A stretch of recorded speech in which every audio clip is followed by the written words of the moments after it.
Hello Birishiri, চলে আসুন তাড়াতাড়ি সুন্দর এই বিরিশিরি। আজকে বিরিশিরির সমস্ত সৌন্দর্য আমি আর আপনি একসাথে উপভোগ করব। তো চলুন একসাথে উপভোগ করা যাক।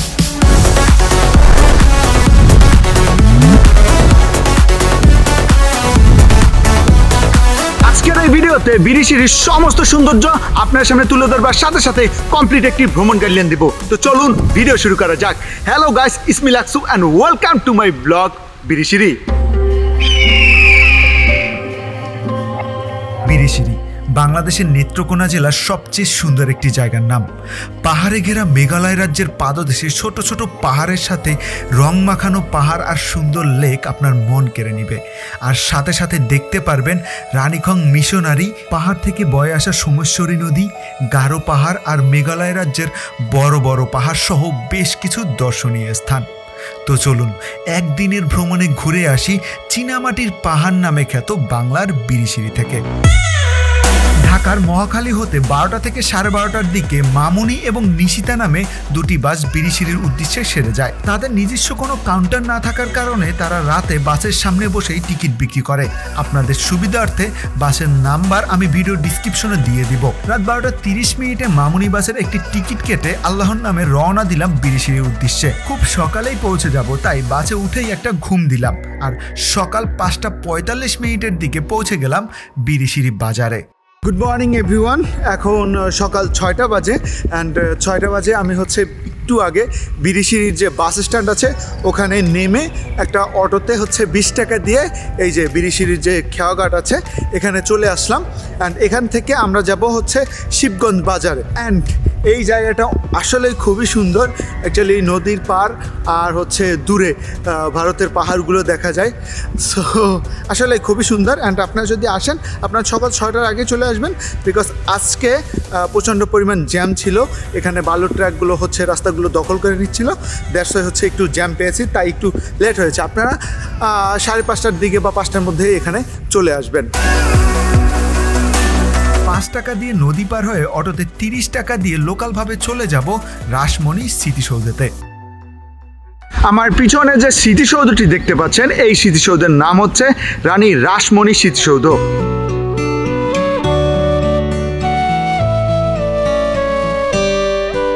রাসমণি হাজং ছিল টঙ্ক এবং কৃষক আন্দোলনের অন্যতম সাহসী একজন নেত্রী, এবং তার সাহসের পরিচয় দিতে গিয়ে তাকে জীবন দিতে হয় তার সহচরদের সাথে। তার এই স্মৃতিকে স্মরণ করে রাখার জন্য এই স্মৃতিসৌধটি নির্মাণ করা হয়েছে। চলুন এই স্মৃতিসৌধ নির্মাণের সংক্ষিপ্ত যে ইতিহাস আছে সেই ইতিহাসটি শুনে আসি। রাসমণি হাজং জমিদার ও ব্রিটিশদের বিরুদ্ধে কৃষক ও মেহনতি মানুষের অধিকার আদায়ের জন্য সংগ্রাম করে যাচ্ছিলেন। 1986 সালের 31শে জানুয়ারি কুদুমউদ্দিন হাজংকে বাঁচাতে গিয়ে মুখোমুখি সংগ্রামে ব্রিটিশ বাহিনীর গুলিতে বহেরাতলি গ্রামের তার সহযোদ্ধা সুরেন্দ্র হাজং শহীদ হন। রাসমণি ও সুরেন্দ্র হাজং টং আন্দোলনের প্রথম শহীদ। রাসমণির দায়ের আঘাতে দুজন ব্রিটিশ পুলিশ নিহত হয়। এই বীর যোদ্ধার স্মরণে হাজংলতা রাসমণি মেমোরিয়াল ট্রাস্ট একটি স্মৃতিসৌধ নির্মাণ করেন। প্রতি বছর 31শে জানুয়ারি রাসমণি দিবস ও টং শহীদ দিবস পালন করা হয়।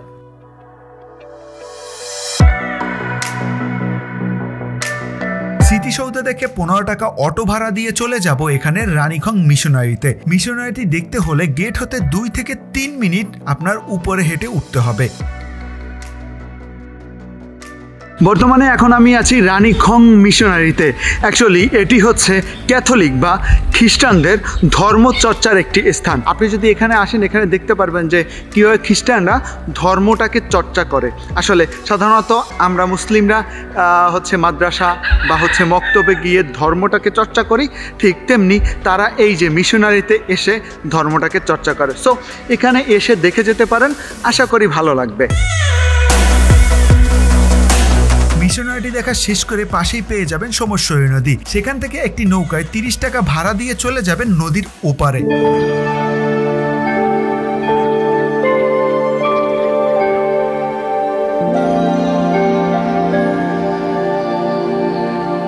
বর্তমানে আমি খুবই সুন্দর একটি জায়গায় আছি। আমার হাতের এক পাশে ভারত আর আরেক পাশে বাংলাদেশ। এক পাশে ভারতের বড় বড় পাহাড়গুলো, আরেক পাশে বাংলাদেশের সোমেশ্বরী নদী। অ্যাকচুয়ালি মিশনারি দেখা শেষ করে আপনি একটু হেঁটেই একটা নৌকা নিয়ে আপনি এপারে চলে আসলে খুবই সুন্দর একটি জায়গা পেয়ে যাবেন অ্যান্ড যে জায়গায় বসে আপনি ভারত বাংলাদেশের সৌন্দর্য উপভোগ করতে পারবেন।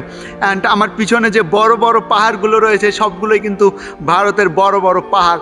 আর এই যে দেখতে পাচ্ছেন আমার পিছনে, এটা হচ্ছে সোমেশ্বরী নদী। যদিও নদীতে এখন তেমন একটা পানি নেই, এখানে পাথর কয়লা উত্তোলন চলতেই আছে বা বালু উত্তোলন তো চলেই সব সময়ের জন্য।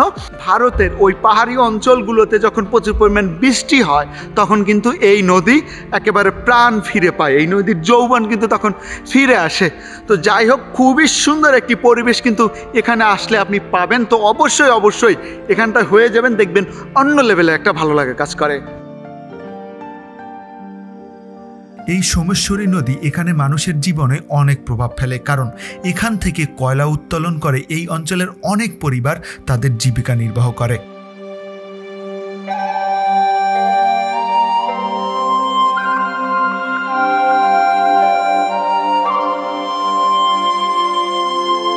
আসলে এখানে এসে দূরের পাহাড়গুলোকে যতই দেখছিলাম ততই হতাশ হচ্ছিলাম। ইস, যদি ওই বড় বড় পাহাড়গুলো বাংলাদেশের হতো তাহলে কতই না ভালো হতো।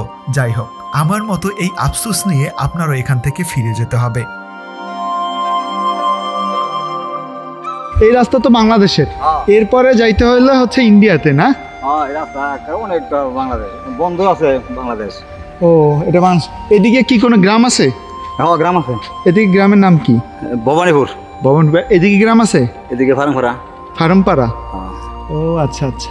তো এই ভবানীপুর বা ফার্মপাড়ার এলাকার লোকজন কি হচ্ছে ইন্ডিয়াতে যাতায়াত করতে পারে? না। হ্যাঁ, ও আচ্ছা আচ্ছা। আচ্ছা, কই গেছিলা? ফার্মপাড়া কি বাংলাদেশের মধ্যে? হ্যাঁ। ও আচ্ছা, ফার্মপাড়া বাংলাদেশের মধ্যে না? তোমরা কি ইন্ডিয়া যাইতে পারো? এখন যাবা ইন্ডিয়া? বাহ, ভিসা পাসপোর্ট ছাড়া ইন্ডিয়া যাও, কিছু বলে না দেখা? কি ভাগ্য রে ভাই, ছোট থাকলেই ভালো হইতো। এরা ভিসা পাসপোর্ট ছাড়া হচ্ছে বাংলাদেশ ভারতে যাতায়াত করে। So they are lucky person.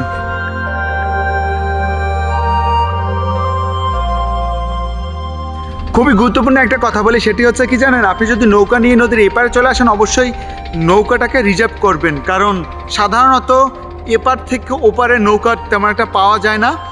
তো অনেক কষ্ট করতে হয়, অনেকক্ষণ ওয়েট করতে হয়। আমি অনেকক্ষণ যাবত ওয়েট করতেছি কিন্তু কোনো নৌকা পাচ্ছি না। দেখি অনেক ডাকাডাকির পরে একটি নৌকা হচ্ছে আসতেছে, দেখি ওটাই হচ্ছে ওপারে যেতে পারি কিনা। সো এই বিষয়ে একটু সাবধান থাকবেন, অবশ্যই নৌকা রিজার্ভ করবেন। আমি অনেক কষ্টে একটি নৌকা পাই এবং ওপারে পার হতে আমার খরচ হয় 100 টাকা। তারপরে চলে যাই এখানের কমলা বাগানে এবং সেখানে গেলে আপনি একটা টিলাও দেখতে পারবেন। বর্তমানে আমি খুব সুন্দর একটি জায়গায় আছি, এই জায়গাটি হচ্ছে কমলা বাগান। যদি এখানে কমলা বাগান নেই বা কমলাও নেই, কিন্তু এই জায়গাটা সবার কাছে খুবই পরিচিত, কারণ এই জায়গাটা অন্যান্য জায়গার থেকে খুবই একটা উঁচু অ্যান্ড এখানে একটা ওয়াচ টাওয়ার আছে। আর উঁচু থাকার কারণে আপনি এখানে ইন্ডিয়ান যে পাহাড়গুলো আছে ওই পাহাড়গুলোকে দেখতে পারবেন অ্যান্ড সতেজ একটা বাতাস কিন্তু আপনি এখানে পাবেন। আর এই জায়গা আর একটা বিষয়ের জন্য ফেমাস, সেটি হচ্ছে কি জানেন, এখানে ইন্ডিয়ান কসমেটিক্স বা ইন্ডিয়ান হচ্ছে আচার, চকলেট পাওয়া যায় বা বিভিন্ন দ্রব্য ইন্ডিয়ান পাওয়া যায় খুবই সস্তায়। এই কারণে কিন্তু এই জায়গাটা একটু বেশি ফেমাস। আর এই জায়গাটা হচ্ছে আপনি যখন হচ্ছে সোমেশ্বরী নদী দেখবেন বা হচ্ছে ওই যে বিজিবি ক্যাম্প দেখবেন, সেটা দেখে হচ্ছে জাস্ট 5 মিনিটের হাঁটার পথ। এখানে আসলে ছোট একটা ট্রেল আপনাকে পার হতে হবে, যেটা একটু হলেও কষ্টকর, ঠিক আছে? ওই ট্রেলটা পার হয়ে যদি আপনি এই উপরে আসেন, উপরে আসলে খুব সতেজ একটা পরিবেশ পাবেন অ্যান্ড খুব সতেজ একটা বাতাস পাবেন, যেটা আসলে আপনার মন ছুঁয়ে যাবে এবং আপনার মন ভালো করে দেওয়ার জন্য যথেষ্ট। এখান থেকে মাত্র 30 টাকা অটো ভাড়া দিয়ে আপনি চলে যেতে পারবেন কাঙ্ক্ষিত সেই চীনামাটির পাহাড়ে। যারা ট্রাভেলিং টাইমে ট্রাভেলিং টি শার্ট পরতে চান কিংবা ট্রাভেল রিলেটেড সমস্ত গেজেট যেমন হ্যামক, ব্যাগ, হ্যান্ডস্লিপ কিংবা ট্রাভেল টি শার্ট নিতে চান, তারা এখনই লাক্সু পয়েন্ট ফেসবুক পেজ থেকে নিতে পারেন, কারণ লাক্সু পয়েন্ট ফেসবুক পেজে আপনি ট্রাভেল রিলেটেড সমস্ত গেজেট পেয়ে যাবেন। আর আপনি চাইলে স্ক্রিনে দেখানো নাম্বারে কল করে এখনই অর্ডার করতে পারেন।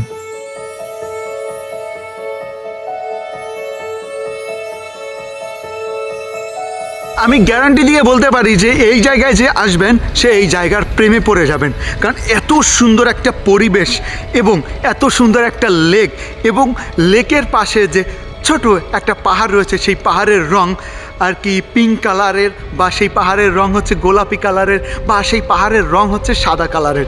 মানে বেশ কয়েকটা রঙের পাহাড় দেখলে এই লেকের সামনে কার না ভালো লাগে। আসলে সত্যি কথা বলতে যে আল্লাহর সৌন্দর্য কতটা সুন্দর হতে পারে সেটি যদি আপনি ঘর থেকে না বেরোন তাহলে কখনো বুঝতে পারবেন না, দেখতে পারবেন না। তাই আল্লাহর এই সৌন্দর্য দেখতে হলো অবশ্যই ঘর থেকে বের হতে হবে এবং এই সুন্দর সুন্দর জায়গাগুলোকে আপনার দেখতে হবে। সত্যি কথা ভাই, এখানে আসলে আপনার মন ভালো হয়ে যাবে, এত সুন্দর পরিবেশ। আর আমি বলি, এত সুন্দর পরিবেশ পেতে হলে আপনার কিন্তু এই জায়গাতে বর্ষা সিজনে আসতে হবে। বর্ষা সিজনে আসলে আপনি আশেপাশের খুব সুন্দর একটা পরিবেশ পাবেন এবং এই লেকের পানিটা একেবারে স্বচ্ছ একটা পানি পাবেন। ওয়াও, আলহামদুলিল্লাহ আলহামদুলিল্লাহ, আল্লাহ এই সুন্দর জায়গা আমাকে দেখিয়েছেন অ্যান্ড আপনাদেরকেও দেখাতে পারছি। যে কারণে সত্যি কথা বলতে খুবই ভালো লাগছে।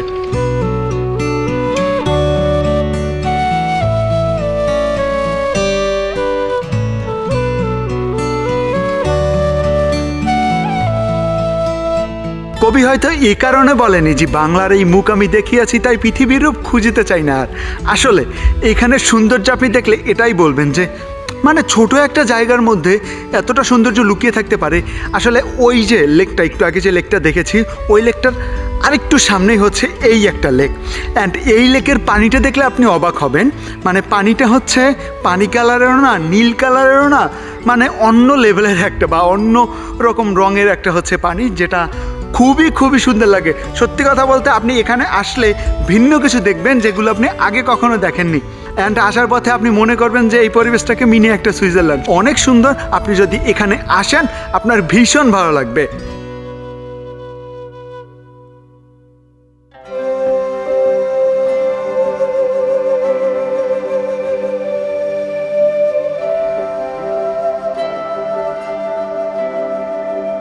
সুন্দর এই জায়গাটি দেখা শেষ করে আপনি এখান থেকে মাত্র 10 মিনিট হাঁটলে পেয়ে যাবেন গারো পাহাড়, যেখানে আপনি গারোদের জীবনযাত্রা এবং তাদের বাসস্থান দেখতে পারবেন।